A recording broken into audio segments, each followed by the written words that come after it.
All right. Hi. Okay, so a couple of years ago, when my daughter was turning 9, she said to me, we were planning a birthday party, and she said, this is the kind of cake I want. I want it to be a ballet cake, like the Nutcracker, and I want snow fairies on it, like with snow everywhere, like at the end of Act 1. And what would be really cool is if the cake could somehow play the music. And what would be really amazing, Mom, is if one of the ballerinas could look just like me, made out of fondant. And I blame Buddy Valastro for this. Do you know who that is? From Cake Boss? If you don't know, Cake Boss is that show on TLC. It's a reality show. And it follows Buddy and his whole Italian family as they run Carlos Bakery in Hoboken, New Jersey. And he works there, and his 4 older sisters work for him. Can you imagine growing up and having to work for your kid brother? And every week, celebrities go to Carlos Bakery, and they ask for these amazing cakes that, move and have chocolate rivers. And every week it's the same plot. Will Buddy or won't he be able to do it? Spoiler alert, he always does it. So I tell my daughter she's insane, and she's going to have to make do with a supermarket cake with plastic ballerinas. But I'm not a monster. So when spring break comes around, I said, you know what? Why don't we go up to see Carlos Bakery in Hoboken? And I convinced my husband and my son, and we'll go there, and then we'll take the PATH train to New York. We'll make a whole day of it. So we drive up there, and in 2 hours we get to downtown Hoboken, and there are a lot of people there. And I'm thinking, did the ferry just get off here, or a train? Because in the back of my mind, I'm thinking, no, can't be. But as we drive down Washington Street in front of the bakery, it is. There are over 1,000 people waiting in line to get into Carlos Bakery. And my husband gives me a look like, are you serious? And my son is like, no way. But my daughter is like, yeah. So we park and we cross Carlos Bakery Way. That's the street there. They named it after him. And we get in line and we're waiting. And my husband gives me the look like, really? How long are we going to do this?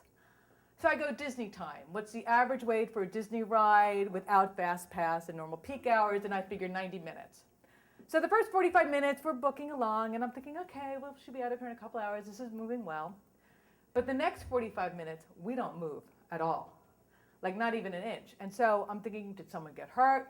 I send my husband up to the bakery to sort of investigate. And really, there's no reason, except for maybe people can't decide between a black and white cookie and a brownie. So we're waiting in line, and people are coming back, all smug with their Carlos Bakery box, like they've just summited Everest. And I yell out, how long did you wait? And I hear, we've been here since 7 a.m. And I'm thinking, no, and I'm thinking, I cannot wait 5 hours for a cupcake. So my husband and I, we make an executive decision. We tell my daughter, we're not staying. And she gets very upset. And I give her like, as God is my witness, we will come back. I'm like Schwarzenegger, we will return. So we leave, and as luck would have it, in a couple of weeks, there's a teacher in service day. So I said, you know what, let's go back. Because it'll be midweek, it won't be a holiday, it should be better. But now we're smarter. So my husband says, you know what? Let's get a hotel the night before in Hoboken. That way we're really there first thing in the morning. So the only hotel we can get with our Starwood points is not in Hoboken, but is at the Sheraton Newark Airport. But I'm like, okay, still 20 minutes away. So we go up to the Sheraton, we go the night before. Next morning we're in the parking lot, 7:30, getting an early start. We walk to the car, and my daughter's like, Daddy, what's that shiny silver thing by the car? That would be the locking mechanism, because our car was broken into the night before. So the locking mechanism is on the floor, but the door still opens, and there's stuff all over the inside of the car, like strewn about. And this is a secure lot. So as we're leaving, my husband's all upset, and he says to the security guard, what kind of security do you have here? Our car was broken into. And the guy says, oh, wait. The police are on the premises. They hit a bunch of cars. Go get in line. So we wait there. 20 minutes later, my husband comes back, and he's a lot more cheery because he says, you know what? It could have been a lot worse. There's an Escalade on 4 cinder blocks in the back. So this is the omen, and we're on our way, right? This is the start of the day. So we get to Carlos Bakery about 20 minutes later, and we get in line right outside the bakery. And then within 15 minutes, we're inside, but it's still crowded, but we're there, and we take a number. And my daughter's all excited, because Grace, the sister's there, and everybody takes out their phone and taking pictures. And Morrow comes down, the head baker, and everyone's all excited. I tell the kids, go figure out what you want. So very quickly, the woman says to me, okay, what do you have? So I'm like, 2 kids' T-shirts, 2 cupcakes, and 4 brownies, please.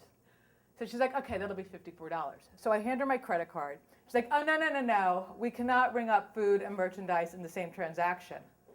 And I'm thinking, you're the top-rated show on TLC. You've got a wait time that rivals Space Mountain, and you can't do this. But it does explain why the line moves at like the speed of evolution. So I give her, the credit card for $40. She does it, and then she says, okay, your baked goods are $14. I hand her back my credit card. She goes, no, we have a $15 minimum for credit cards. So I look at my wallet. All I have is a 10. My husband is nowhere to be found. I send my son to look for him. I later find out he's outside on the phone with the insurance company doing a claim for the damage to the car. But as I'm waiting there and people are getting angry at me, because now I'm holding up the line, I look around and there are all these signs in the bakery, please check your order before you leave, no refunds after you leave. So I look in the bag and I see the cupcakes, but I don't even see the brownies. And I'm thinking, maybe Buddy should put a sign in the break room, please check order before you give to the customers. But anyway, so my son comes back with an extra 20. I pay the woman, she gives me my Carlos bakery bag, and quite frankly, I'm just exhausted by the whole experience. So we leave the bakery and we decide to go for an early lunch at a diner across the street. We have our lunch and the kids want to eat, the bakery items. So we eat the cupcakes and the brownies. And it doesn't matter if I tell you I think they're the best brownies or the worst brownies, if they were worth the $70 in gas or the 2 whole days of travel time or even the $250 deductible to the insurance company for the damage. Because to my daughter, they are the best cupcakes in the world.